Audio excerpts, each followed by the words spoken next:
Assalamualaikum warahmatullahi wabarakatuh.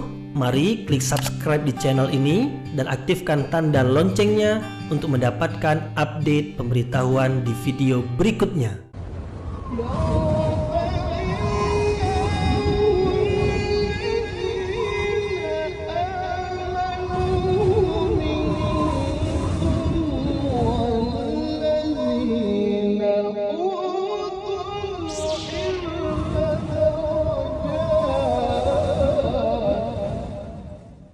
A'udzu billahi minasyaitonir rajim. Bismillahirrahmanirrahim. Assalamualaikum warahmatullahi wabarakatuh.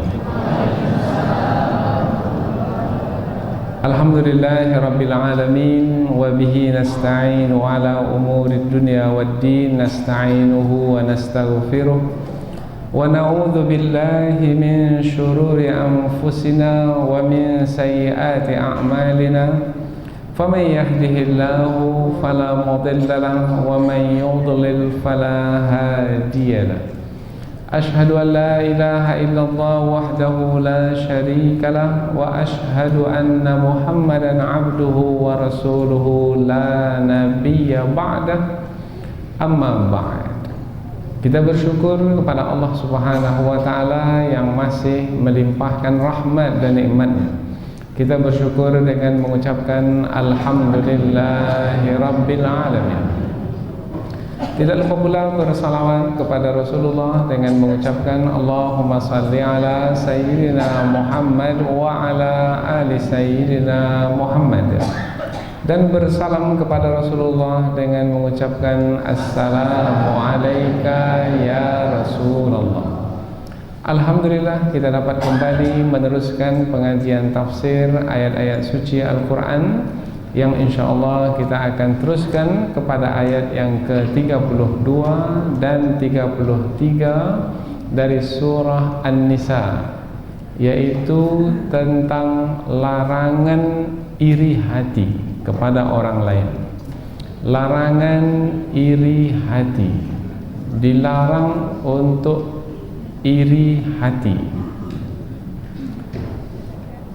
Dua ayat yang akan kita pelajari tentang larangan dari Allah Subhanahu wa taala. Jangan sekali-kali iri atau dengki kepada orang lain yang diberi oleh Allah kelebihan berbanding kita. Larangan iri hati ini ada kaitan dengan larangan yang sebelumnya. Larangan yang sebelumnya adalah Allah Subhanahu wa taala melarang orang-orang beriman untuk tidak memakan harta benda orang lain dengan cara yang batil, kecuali dengan perdagangan yang saling redha. Kemudian juga Allah Subhanahu wa taala melarang dalam ayat sebelum ini, melarang membunuh diri. Nah, sekarang pula Allah Subhanahu wa taala melarang satu lagi. Larangan Allah adalah jangan iri hati kepada orang lain yang memiliki kelebihan. Jadi masih lagi ayat yang kita pelajari ini adalah ayat-ayat yang berkaitan dengan larangan Allah Subhanahu wa taala. Dan kaitannya yang lebih dekat lagi adalah boleh jadi seseorang itu memiliki harta lebih sedikit dari harta orang lain. Orang lain diberi oleh Allah harta yang banyak, yang berlebih. Ayat sebelum ini Allah melarang jangan kamu makan harta orang lain dengan cara yang batil, umpamanya dengan mencurinya atau dengan menipunya. Nah, yang ini pula adalah jangan kamu iri hati ketika melihat orang lain memiliki harta yang lebih banyak darimu. Iri hati di sini maksudnya adalah tidak suka orang lain mendapatkan kebaikan yang banyak. Kemudian bukan hanya tidak suka, berharap kebaikan orang lain itu segera habis. Orang yang iri itu dia akan berpikir, mungkin juga dia akan berusaha supaya orang lain yang mendapatkan kebaikan tidak lagi mendapat kebaikan. Kalau orang itu kaya, maka dia ingin orang yang kaya itu menjadi miskin. Kalau orang itu berhasil, maka dia mau menjadi orang itu gagal di dalam perdagangan. Itu adalah keinginan orang yang iri hati. Nah, ini adalah juga dilarang oleh Allah. Mengambil harta orang lain dilarang. Kemudian berharap harta orang lain hilang pun atau menyusut pun juga dilarang. Jadi ini masih lagi berkaitan tentang larangan dari Allah Subhanahu wa taala. Dan setiap yang Allah larang pasti buruk. Dan apabila dibuat bermakna melakukan keburukan, dan bukan hanya melakukan keburukan tetapi juga merusak masyarakat. Setelah merusak diri sendiri. Apa yang dirusak dari diri sendiri? Hati yang dirusak. Karena kalau hati itu sudah memiliki sifat iri, sifat dengki, maka seluruh perbuatannya akan rusak. Karena hati itu menjadi penentu perbuatan. Baik hati, maka baiklah seluruh perbuatan. Tetapi kalau hati sudah buruk, maka buruk pula lah seluruh perbuatan. Allah ingin jangan merusak orang lain, jangan merusak diri sendiri. Jangan merusak orang lain dengan mengambil harta orang lain, jangan merusak diri sendiri dengan bersifat iri hati. Jadi ayat ini dengan ayat yang sebelumnya masih lagi sangat erat sekali kaitannya, karena memang ayat Al-Quran antara satu dengan yang lain saling bersesuaian, saling terikat, saling tersusun rapi, saling teratur, saling terang menerangkan antara satu dengan yang lain, karena ayat Al-Quran itu adalah satu kesatuan. Kita akan lihat ayat ini dengan lebih dekat melalui tafsirnya, dan kita akan baca terlebih dahulu. Kemudian setelah itu kita akan terjemahkan, karena terjemahan ini bisa membantu kita untuk mendekatkan kita kepada kandungan ayat. Allah Subhanahu wa taala berfirman, A'udzubillahi minasyaitonirrajim. Bismillahirrahmanirrahim. Wala tatamannaw ma faddalallahu bihi ba'dakum 'ala ba'd. Lirrijali nasibum mimma iktasabu walin nisa'i nasibum mimma iktasabna. Was'alullaha min fadlih. Innallaha kana bikulli syai'in 'alima. Walikullin ja'alna mawaliya mimma tarakal walidani wal aqrabun walladzina aqadat aymanukum fa'atuhum nasibahum. Innallaha kana ala kulli syai'in syahida. Allah berfirman, wala tatamannaw, dan janganlah kamu berangan-angan. Maksud berangan-angan di sini adalah jangan kamu iri hati. Ma faddalallahu bihi, apa-apa yang Allah melebihkan dengan pemberiannya, ba'dakum ala ba'd, yaitu sebahagian kamu Allah lebihkan ala ba'd, dari sebahagian yang lain. Jadi sebahagian ada yang dikayakan, sebahagian ada yang dimiskinkan oleh Allah, sebahagian ada yang dipandaikan, pandai, sebahagian lagi ada yang kurang pandai, sebahagian ada yang dikuatkan, kuat kekuatannya, sebahagian lain ada pula yang lemah, kurang berdaya. Lirrijali nasibum mimma iktasabu, bagi laki-laki ada bahagian dari apa-apa yang mereka usahakan. Walin nisa'i nasibum mimma iktasab, dan bagi wanita-wanita juga ada bahagian dari apa-apa yang mereka usahakan. Was'alullaha min fadlih, dan mintalah kepada Allah sebahagian dari karunia-Nya. Innallaha kana bikulli syai'in alima, sesungguhnya Allah atas tiap segala sesuatu maha mengetahui. Walikullin ja'alna mawaliya, dan bagi masing-masing atau setiap orang kami telah jadikan pewaris-pewaris mimma tarakal walidani wal aqrabun, dari apa-apa yang telah ditinggalkan oleh kedua orang tua dan kaum kerabat.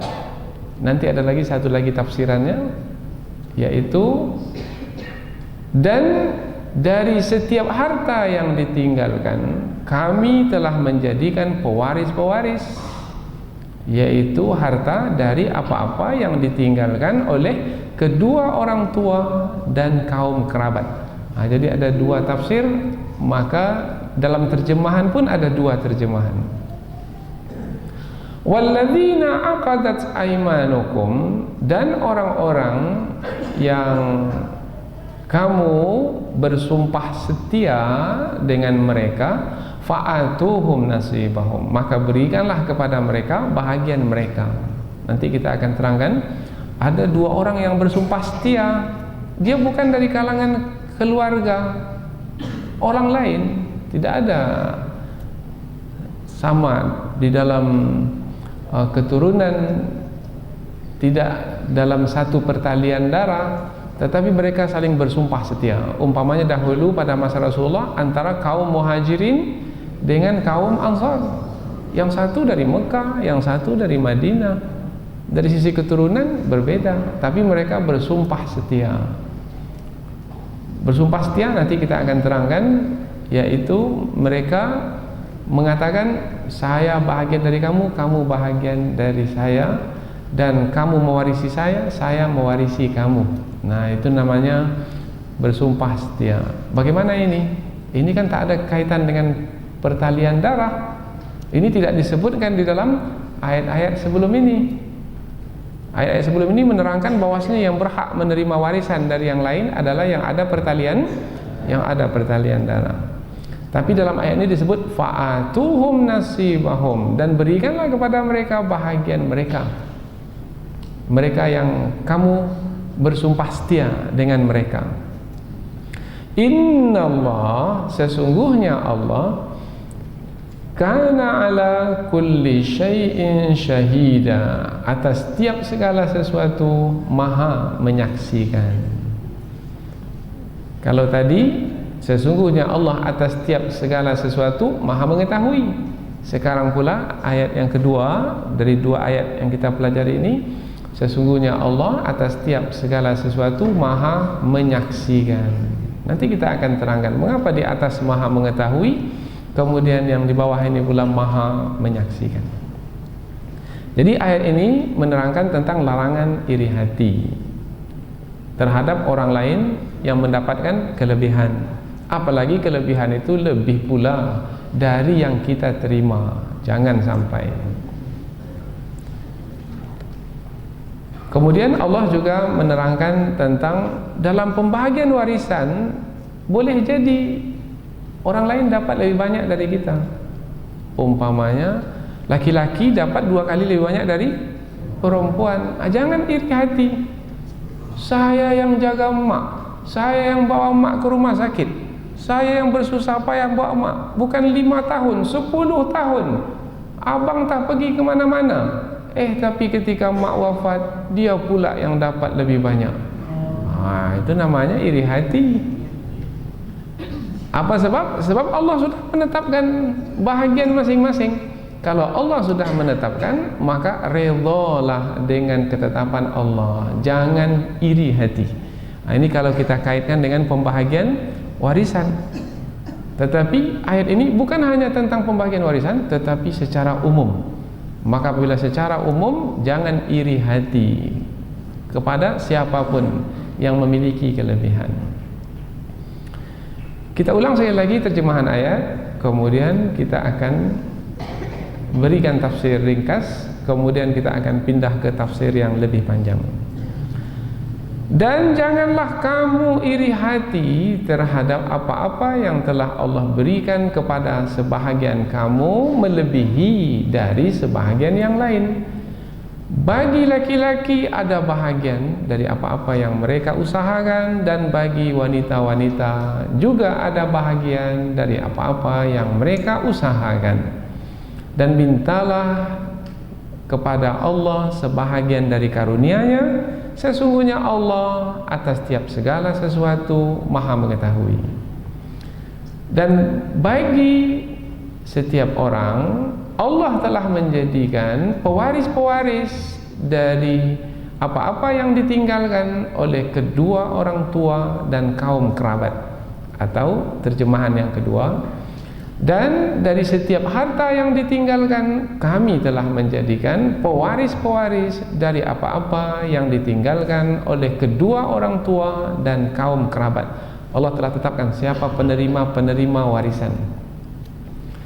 Dan orang-orang yang kamu bersumpah setia dengan mereka, yang mana mereka itu tidak dari kalangan keluargamu, bukan dari kalangan ahli waris, maka berikanlah kepada mereka bahagian mereka. Berapa bahagian mereka? 1/6. Tapi nanti kita akan terangkan ayat ini, yaitu ayat ini dinasakh oleh ayat yang terdapat dalam surah Al-Anfal ayat 75. Nanti kita akan terangkan. Sesungguhnya Allah atas tiap segala sesuatu Maha menyaksikan. Jadi ayat ini menerangkan tentang larangan iri hati terhadap orang lain yang memiliki kelebihan. Baik itu kelebihan yang Allah tetapkan melalui pembahagian warisan, yang antara satu dengan yang lain tidak sama bahagiannya, ataupun iri hati dengan makna yang lebih umum, yaitu iri hati kepada siapa saja yang memiliki kelebihan. Kemudian Allah Subhanahu wa taala memerintahkan kita, kalau tadi melarang jangan iri hati, yaitu jangan berkeinginan supaya orang lain yang memiliki kelebihan itu jadi jatuh, jadi bangkrut, jadi miskin, jadi hilang kekayaannya. Jangan. Kalau kamu mau pula mendapatkan kelebihan, maka langsung sajalah minta kepada Allah. Mintalah kepada Allah. Itu perintah Allah. Jangan iri hati kepada orang lain. Kalau kamu mau mendapatkan kelebihan lebih dari orang lain, minta langsung kepada Allah. Itu adalah penyelesaiannya. Dan sesungguhnya Allah Maha mengetahui segala sesuatu, Maha mengetahui siapa yang patut dibanyakkan bahagiannya, siapa yang memang layak untuk mendapatkan sedikit. Itu Allah Maha mengetahui. Jadi kalau Allah Maha mengetahui, maka tidak ada alasan bagi kita yang tidak mengetahui untuk mengatakan yang adil itu adalah seperti yang kita kehendaki. Tetapi hendaklah kita bersetuju, artinya jangan sampai menolak. Hendaklah kita bersetuju bahwasanya yang adil itu adalah yang Allah tetapkan. Dia itu kaya karena Allah yang memberikan kekayaan kepadanya. Saya ini seperti ini saja dari dahulu, memang sebanyak inilah bahagian yang saya terima dari Allah. Ini adalah bukti Allah Maha Adil. Bisa tak seperti itu ya? Mesti bisa. Orang beriman mesti berbuat seperti itu. Karena kalau tidak, nanti dia pergi ke iri hati. Kalau iri, yang susah itu adalah diri sendiri. Karena orang yang iri itu dia tak suka orang lain dapat kebaikan. Bertambah kebaikan orang, sesak nafasnya. Nafasnya pula yang sesak. Orang lain tak ada apa-apa. Diperbaiki rumahnya belum juga diperbaiki, rumah kawannya, rumah tetangganya di depan sudah diperbaiki, sudah 2 tingkatnya ke atas. rumahnya masih seperti itu saja, sesak nafasnya. Tengok mobil kawan, udah berganti pula mobil kawan, dia masih lagi pakai Honda buruk lama itu, sesak nafasnya.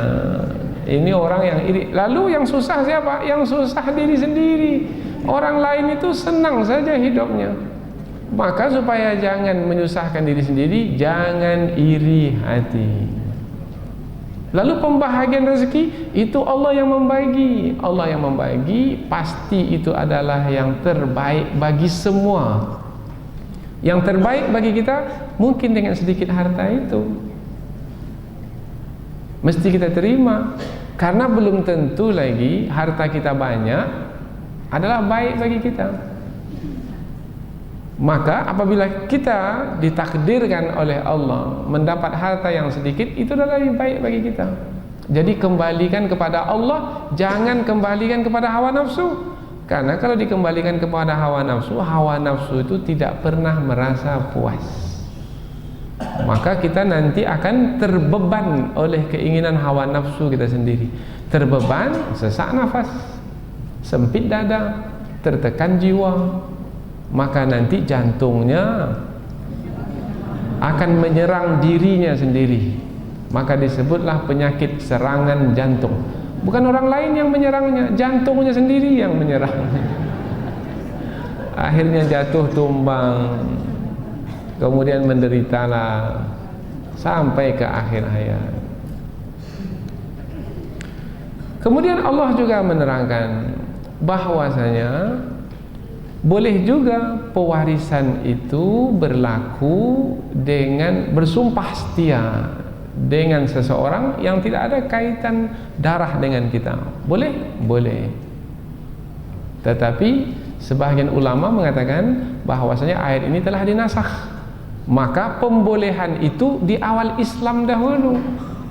Tetapi dengan turunnya ayat yang terdapat dalam surah Al-Anfal ayat 75, pembolehan itu dihentikan dan sekarang sudah tidak boleh lagi. Jadi ulama berbeda pendapat. Ada yang mengatakan masih dibolehkan, ada yang mengatakan sudah tidak dibolehkan. Karena ada yang mengatakan ayat ini sudah dinasakh, maknanya dihapuskan hukumnya. Ada yang mengatakan belum lagi dihapus, ayat ini masih bisa dipakaikan pada masa sekarang. Nanti kita akan teraskan dengan lebih terperinci tentang kedua ayat ini insyaallah. Sekarang ini masih lagi tafsir ringkas. Oh, ayat ini menerangkan tentang larangan jangan sekali-kali iri hati kepada orang lain. Baik, kita akan teruskan ayat ini di dalam pembahasannya melalui tafsir yang terperinci. Di permulaan ayat yang ke-32, Allah memulai dengan perkataan wala tatamannau, dan apabila disebut dan bermakna ayat ini lanjutan dari ayat yang sebelumnya. Apabila ayat sebelumnya adalah menerangkan tentang larangan-larangan Allah, ini juga adalah larangan Allah. Maka ayat ini dan ayat-ayat sebelumnya adalah kumpulan larangan-larangan Allah. Jadi apa saja yang Allah larang? Ini. Sebelum ini, jangan makan harta orang lain dengan cara yang batil. Jangan bunuh dirimu. Sekarang pula, jangan iri hati. Setiap larangan maka hukumnya adalah haram apabila dilakukan. Kalau dilakukan juga berdosa. Wala tatamannau, dan janganlah kamu iri hati. Sebenarnya makna tatamannau ini bukan iri hati, sebenarnya maknanya adalah berangan-angan. Tetapi angan-angan yang dimaksudkan di sini adalah berangan-angan supaya orang lain yang mendapatkan kebaikan itu hilang kebaikan yang ada padanya, lenyap kebaikan yang ada padanya, musnah kebaikan yang ada padanya. Dia berangan-angan, mudah-mudahan bangkrut dia. Itu namanya berangan-angan supaya orang lain menjadi jatuh dalam usahanya. Nah, yang seperti itu disebut iri hati, tidak suka orang lain mendapat kebaikan. Jadi angan-angan yang seperti itu adalah dilarang oleh Allah Subhanahu wa taala. Wala tatamannau, dan janganlah kamu iri hati ma faddalallahu bihi ba'dakum ala ba', apa-apa yang Allah lebihkan sebahagian kamu atas sebahagian yang lain. Yang melebihkan itu siapa? Yang melebihkan sebahagian ini dari sebahagian ini siapa? Allah. Apabila Allah melebihkan, maka jangan pula memandai-mandai kita lagi dengan mengatakan bahwasanya yang Allah lebihkan itu adalah tak baik. Kemudian kita berharap, berangan-angan, mudah-mudahan kelebihannya itu musnah. Itu namanya kita memandai-mandai namanya. Allah telah bagi, dan Allah membagi dengan ilmunya yang luas. Di ujung ayat nanti Allah menyebut Allah maha mengetahui atas segala sesuatu. Allah mengetahui ini layak untuk diberi banyak, ini diberi sedikit.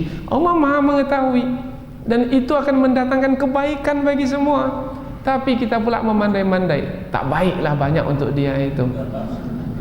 Nah, kalau kita memandai seperti itu, maka nanti bisa, ini bahasa Melayu, membantutkan kemakmuran. Apa membantutkan itu? Dia boleh menghalang untuk mendapatkan kemakmuran yang banyak. Umpamanya begini, orang itu memang pandai, dia punya kepintaran dalam berusaha. Apabila dia punya kepintaran dalam berusaha, kemudian Allah beri kekayaan yang banyak kepadanya, maka dengan kepintarannya itu dan memiliki modal yang banyak, dia bisa mendatangkan kemakmuran bagi ramai orang. Kita pula tidak punya kepintaran di dalam berusaha. Andaikan diberi kita uang banyak, maka boleh jadi uang yang banyak itu tidak kita gunakan untuk kemakmuran, tapi boleh jadi kita salah gunakan, bahkan untuk melakukan kerusakan dan kebinasaan. Sementara Allah menciptakan manusia di muka bumi ini adalah untuk memakmurkan muka bumi. Maka apabila Allah berikan harta yang banyak kepada orang yang pintar mengusahakannya, itu adalah untuk kebaikan bersama. Maka jangan dengki. Kalau dengki bermakna kita tidak suka untuk mendapatkan kemakmuran bersama. Bisa paham? Nah, maka jangan dengki lagi setelah ini.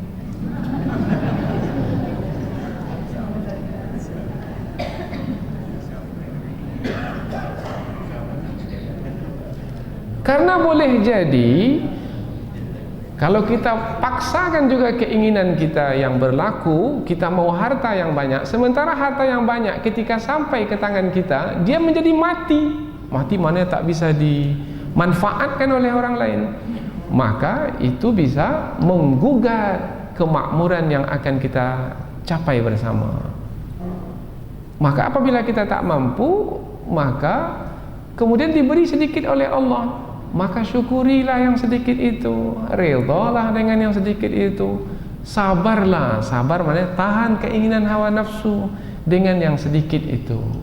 Jangan memandai-mandai pula. Nah, pandai boleh, memandai-mandai tak boleh.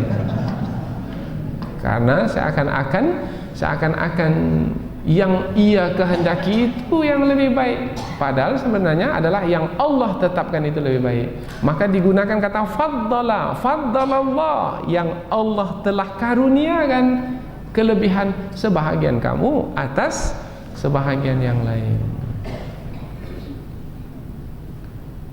Dan janganlah kamu iri hati terhadap apa-apa yang telah Allah karuniakan kepada sebahagian kamu lebih, yaitu kelebihan ke atas sebahagian yang lain. Ada ayat Al-Quran menyebutkan, walau lau basatallahu rizqa li'ibadihi labaghaw fil ar.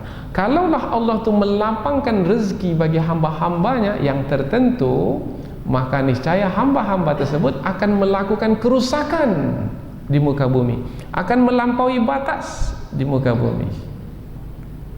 Mana bau harta sedikit tapi tidak melampaui batas, daripada harta banyak tapi melampaui batas? Mau banyak harta tapi tak melampaui batas? Tidak, dia bukan itu pilihannya.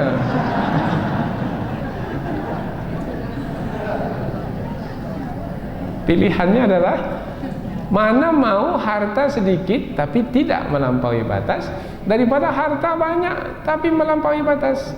Maka biarlah sedikit, asalkan tidak melampaui batas. Sebab kalau sudah melampaui batas, maka nanti kita akan berdosa dan kita akan disiksa di dunia ini dan di akhirat nanti.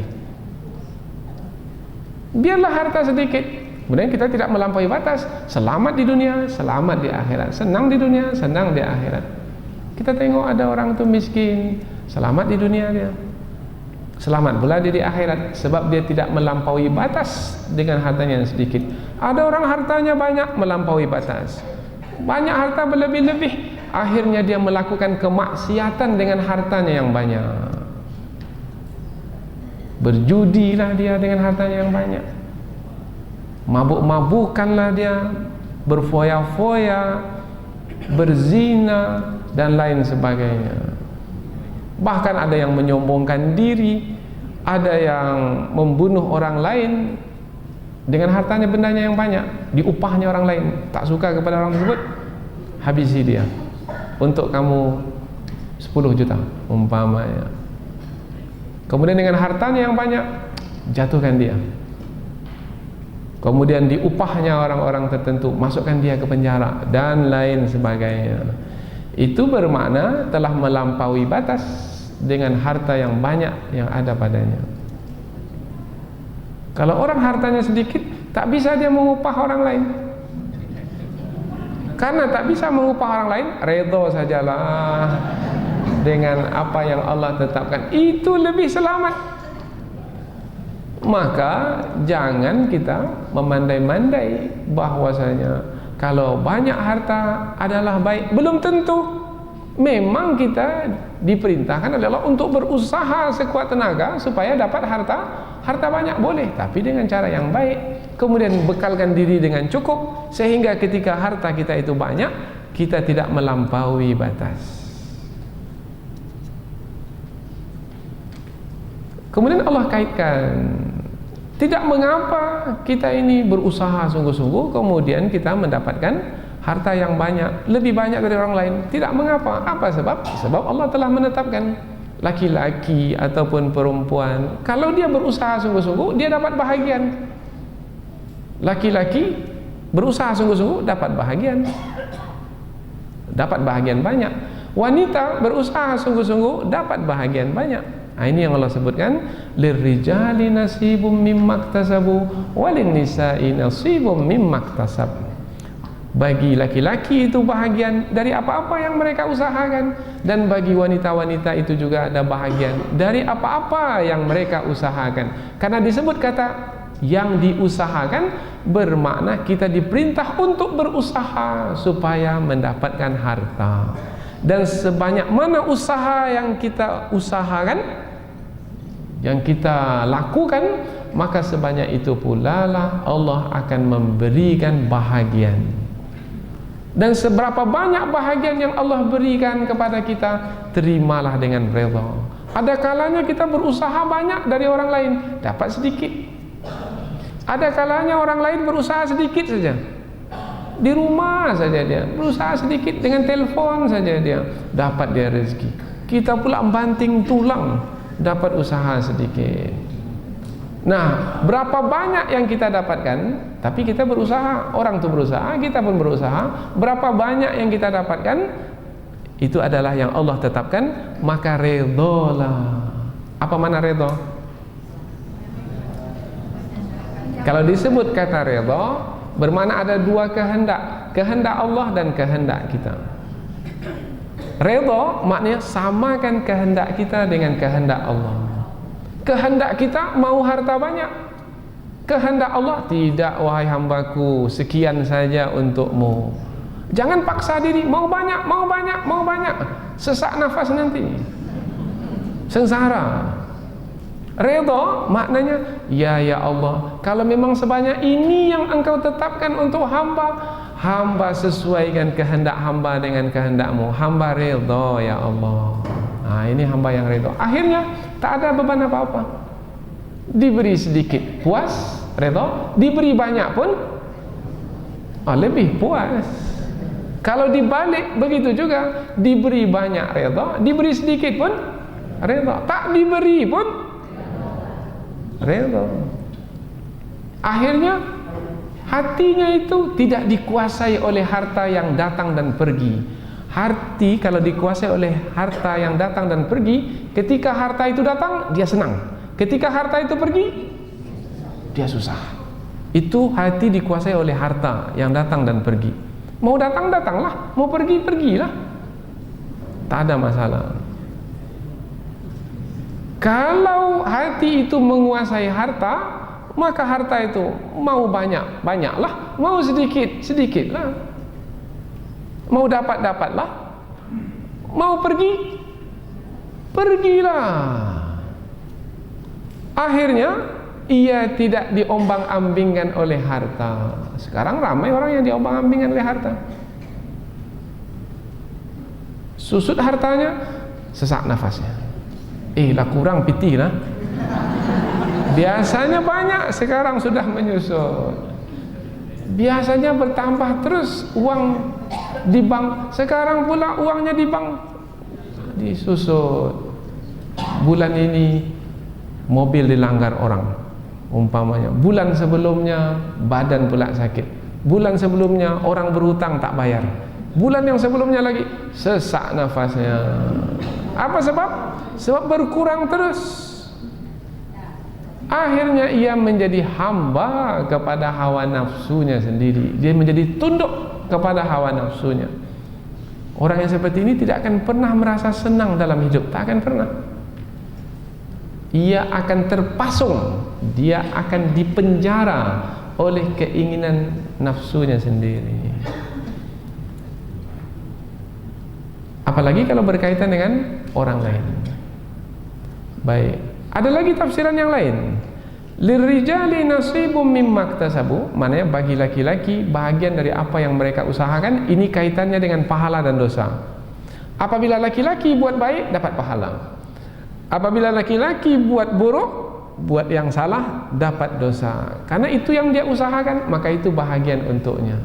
Laki-laki seperti itu, perempuan pun juga seperti itu. Laki-laki buat perbuatan yang baik, dapat pahala. Perempuan dapat melakukan perbuatan yang baik, dapat pahala. Perempuan melakukan perbuatan yang buruk, yang salah, dia dapat dosa. Masing-masing akan mendapatkan bahagian dari apa yang mereka usahakan. Ini tafsiran yang kedua. Tafsiran yang pertama tadi kaitannya dengan usaha dan hasil dari usaha. Kalau ini kaitannya dengan perbuatan yang dilakukan, baik atau buruk. Nah, baik buruk itu nanti yang akan diterima pahala ataupun dosa. Buat baik dapat pahala. Faman ya'mal mithqala dzarratin khairan yarah wa man ya'mal mithqala dzarratin syarran yarah. Barang siapa yang melakukan kebaikan sekecil apapun, dia akan melihat balasannya. Barang siapa yang melakukan keburukan sekecil apapun, maka dia akan melihat balasannya. Was'alullaha min fadli, dan mintalah kepada Allah dari karunia-Nya. Jadi jangan iri hati kepada orang lain. Mau harta kita bertambah, maka jangan mengharapkan orang lain menjadi berkurang hartanya. Tidak. Mau harta kita bertambah, jangan mencuri, jangan mengambil, jangan mendengki orang lain, tapi mintalah langsung kepada Allah. Karena yang memberi harta kepada manusia adalah Allah. Yang memberi harta kepada saudara kita itu Allah. Dan yang akan memberi harta kepada kita pun adalah juga Allah. Apabila Allah yang memberi, mintalah kepada Allah. Akhirnya kita tak peduli dengan harta saudara kita, mau banyak kah, mau sedikit kah. Jangan berpengaruh lagi kepada hidup kita. Kalau berpengaruh, sengsara kita. Apa sebab? Sebab saudara itu bukan satu. Kalau 50 tetangga kita umpamanya, maka 50 keadaan pula berubah. 50 kali pula kita akan sengsara. Tetangga ini rumahnya berubah, tetangga ini rezekinya mudah, tetangga ini pula naik pangkatnya, tetangga ini pula ganti mobilnya, tetangga ini beli kebun yang baru. Sengsara kita nanti.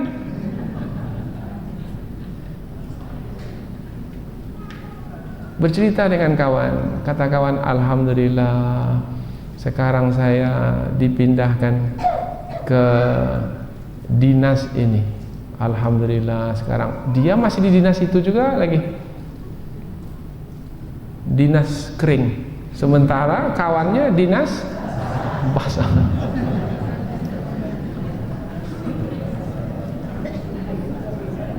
Akhirnya dia pun iri hati, sesak nafas. Ini kalau kaitannya dengan dinas-dinas,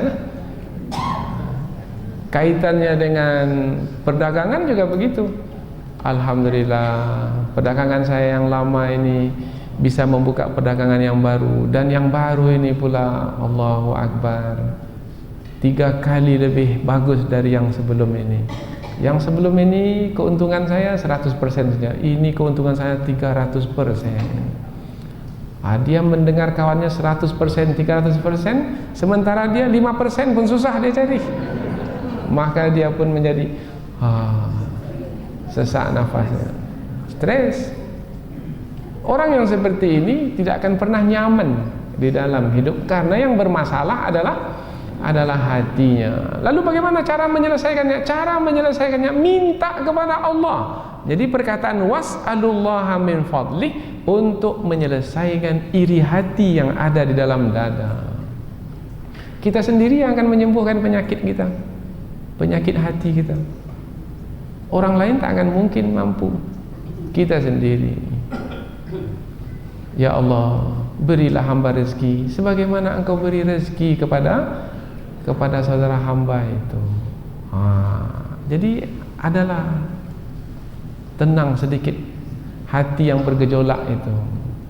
Ya Allah, Engkau telah mudahkan rezeki saudaraku itu sehingga dia telah membangun rumah yang lebih besar.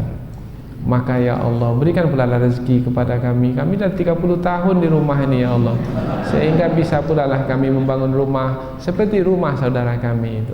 Alhamdulillah, selesai sudah. Was'alullaha min fadli. Apabila kita mendengki saudara kita, bermakna kita telah melupakan Allah. Karena Allah melarang kita jangan dengki. Kemudian kita mendengki juga, bermakna kita sudah berpaling dari Allah. Nah, ketika kita was'alullaha min fadli, mintalah kepada Allah dari karunia-Nya, bermakna kita menjalin hubungan dengan Allah. Jadi iri hati berpaling dari Allah, meminta kepada Allah, menjalin hubungan dengan Allah. Menjalin hubungan dengan Allah, penyelesaian. Berpaling dari Allah adalah masalah yang akan melahirkan masalah-masalah berikutnya.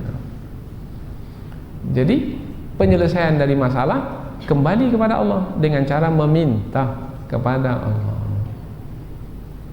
Kemudian apabila meminta kepada Allah, Allah beri, alhamdulillah. Apabila Allah tak beri, sabar. Setahun Allah tak beri, sabar. Sudah 5 tahun Allah tak beri, sabar. Sudah tua kita, nampaknya pun tak akan diberi lagi, maka kita pun juga tetap sabar. Apa mana sabar? Tadi kalau redha, menyamakan kehendak kita dengan kehendak Allah. Kalau sabar, menahan. Apa yang kita tahan? Hawa nafsu yang mau dapat itu, tahan. Karena kalau kita tak sabar, nanti kita mengambil harta orang lain. Itu tak sabar, itu mengambil jalan pintas namanya. Karena keinginan nafsu mau juga harta itu, tetapi tak dapat. Allah tak beri. Akhirnya mengambil jalan pintas, ambil harta orang lain. Itu namanya tak sabar. Yang sabar adalah tahan hawa nafsu. Sudah 5 tahun Allah belum beri, tahan kehendak hawa nafsu. Tak apa ya Allah, 5 tahun tak dapat, tak apalah. 10 tahun, dah 10 tahun ya Allah, tak apalah. 15 tahun, tak apalah ya Allah. Sampai meninggal pun kalau Engkau tak beri ya Allah, tak apa ya Allah. Tapi tak apa itu dengan hati itu. Jangan tak apa, tapi ada tapinya. Itu bermakna tak sepenuhnya berserah diri kepada Allah. Sabar itu menahan kehendak hawa nafsu dan serahkan kebijaksanaan itu kepada Allah. Ini bukan hanya dalam perkara harta benda, tapi dalam segala kelebihan. Ada orang lain punya kelebihan pandai berbicara, kita tak pandai berbicara. Ada orang lain dia pandai sekali berkomunikasi dengan yang lainnya, PR-nya bagus, public relation. Kita pula tergagap-gagap kalau bercakap dengan orang, mau menyampaikan sudah gemetar. Nah, orang itu pandai sekali dia. Sudah, jangan iri hati, tahan kehendak hawa nafsu, sabar, karena Allah telah membagi-bagi. Bukan harta benda saja yang Allah bagi-bagi, kelebihan kepakaran masing-masing pun Allah telah bagi. Dan kalau masing-masing telah diberi kepakaran dan punya kelebihan masing-masing, itu akan mendatangkan manfaat bagi yang lain. Umpamanya Ustadz Malik diberi kelebihan. Apa kelebihannya? Yaitu mengambil video ini. Ini kelebihan beliau. Apa keuntungannya bagi kita? Keuntungan bagi kita, maka ceramah kita ini akan ditangkap dengan bagus. Dapat manfaat bagi kita semua. Dapat. Andaikan Allah tak beri kelebihan kepadanya, maka hasilnya nanti goyang-goyang, goyang-goyang. Kita pun tak menikmatinya. Maka hendaknya kita berdoa, ya Allah berikan lagi kelebihan kepadanya ya Allah, supaya hasilnya lebih bagus dan kami lebih menikmati. Akhirnya hilang iri dengki di antara kita ini. Yang punya harta, ya Allah tambahkan lagi hartanya ya Allah, sehingga bertambah banyak dia bersedekah ya Allah, sehingga semakin mudah kami untuk menjalankan dakwah ya Allah. Yang pandai, ya Allah berikan lagi kepandaian kepadanya ya Allah, sehingga kami mendapatkan ilmu lebih banyak, sehingga kami semua, andaikan masing-masing seperti ini berfikir, ini adalah keharmonisan dan kasih sayang di antara kita. Tak ada iri hati di antara kita. Ini yang kita inginkan. Ini yang membuat kita berkelahi sekarang ini adalah karena iri hati di antara kita ini. Tak bisa melihat orang lebih dari dirinya. Lebih saja orang lain tak bisa. Dia sudah punya Avanza, orang lain punya Innova, Allah. Umpamanya dia sudah punya Innova, orang lain sudah punya pula yang lebih mahal dari itu, Allah. Dia punya 2 hektar kebun sawit, orang lain punya 10 hektar, Allah. Orang yang seperti ini dia akan menyusahkan orang lain. Setelah dia menyusahkan dirinya sendiri, akhirnya mendatangkan masalah, bukan keharmonisan. Tidak. Berikutnya lagi, Innallaha kana bikulli syai'in alima, sesungguhnya Allah maha mengetahui atas segala sesuatu. Maka pulangkanlah kepada Allah yang maha mengetahui. Allah subhanahu wa ta'ala pasti dengan pengetahuan yang sempurna di dalam pembahagian warisan itu, dalam bahagian masing-masing dari rezeki itu, ada hikmah di sebaliknya, ada manfaat di sebaliknya, ada maslahat di sebaliknya, ada kelebihan di sebaliknya. Maka pulangkanlah kepada Allah. Ayat berikutnya, walikullin ja'alna mawaliya mimma tarakal walidani wal aqrabun. Dan bagi masing-masing orang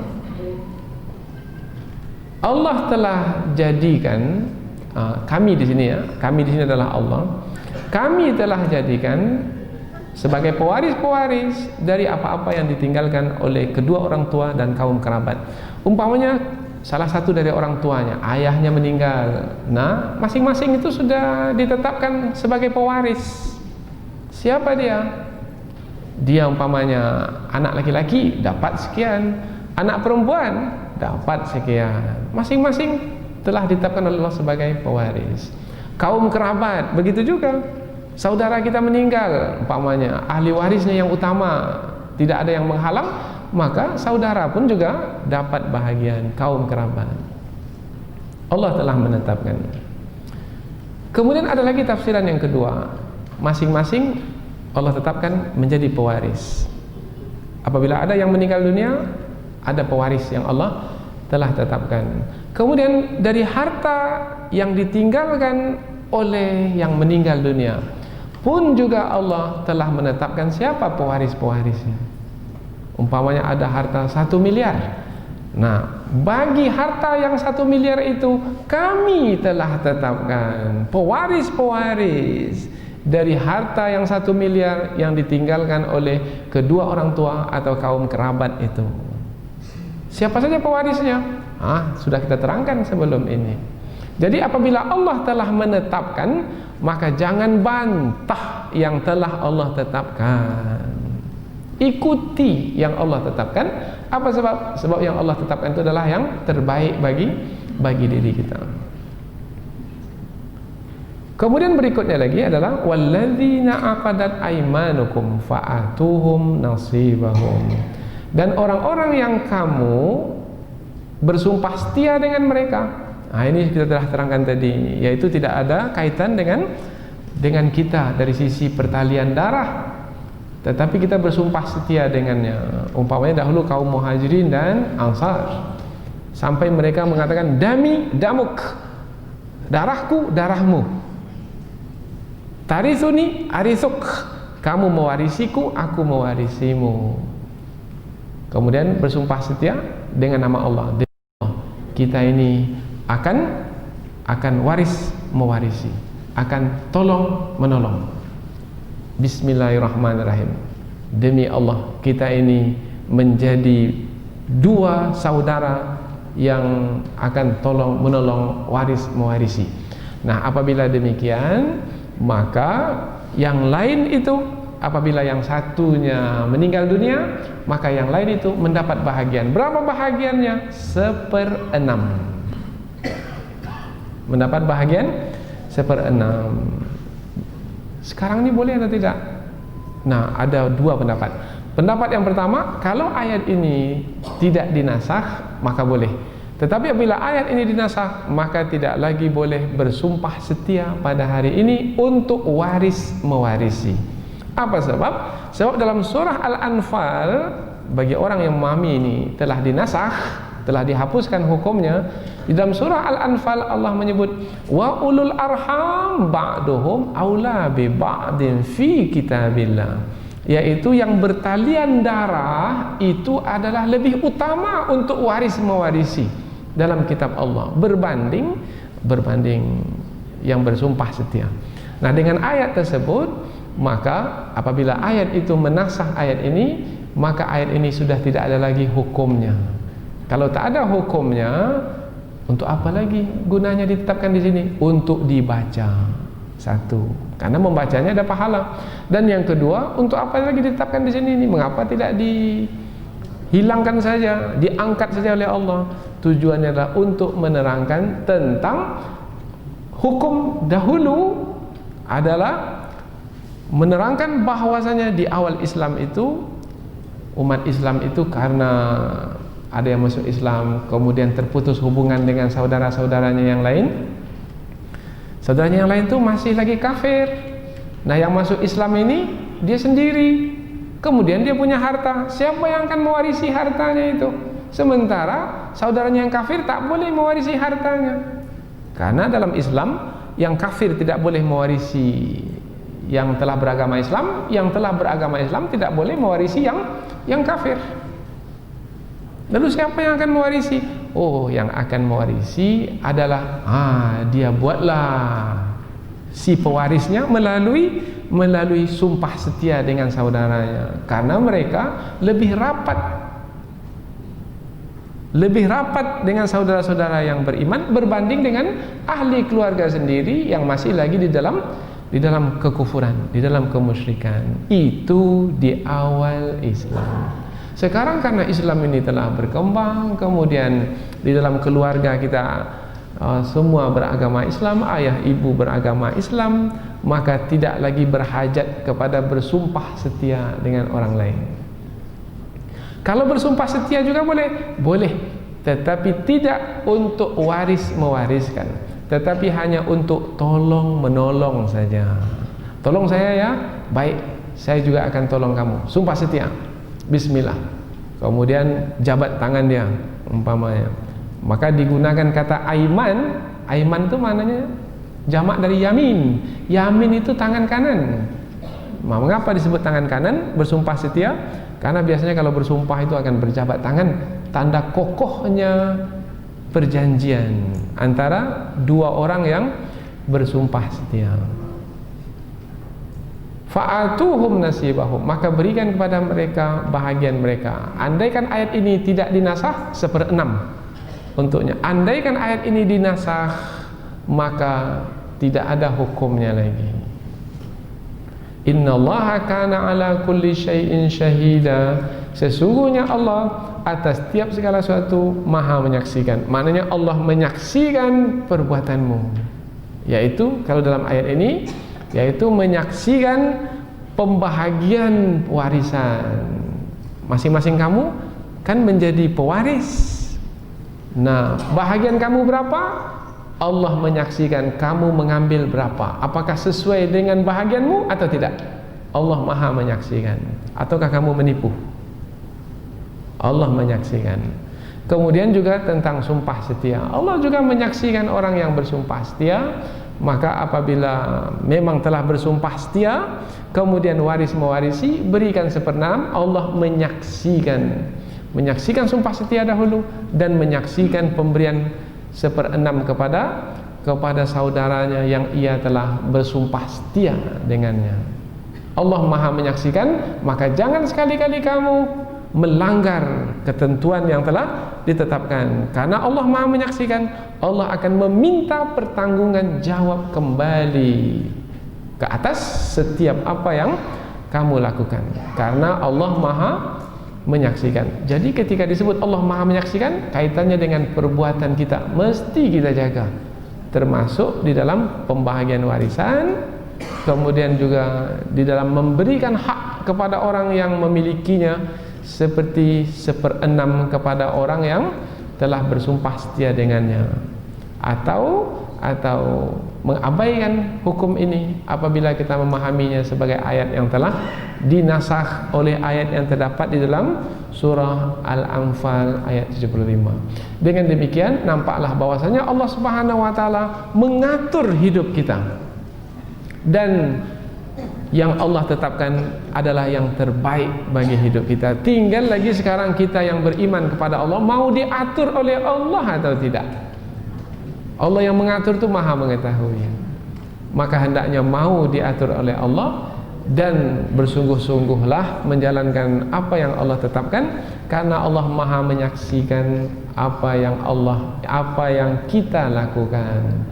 Sesungguhnya Allah maha mengetahui dalam waktu yang sama. Sesungguhnya Allah maha menyaksikan apa yang kita lakukan. Mudah-mudahan apa yang kita pelajari ini ada manfaatnya. Subhanakallahumma wa bihamdika asyhadu an la ilaha illa anta wa astaghfiruka wa atubu ilaik. Wassalamualaikum warahmatullahi wabarakatuh.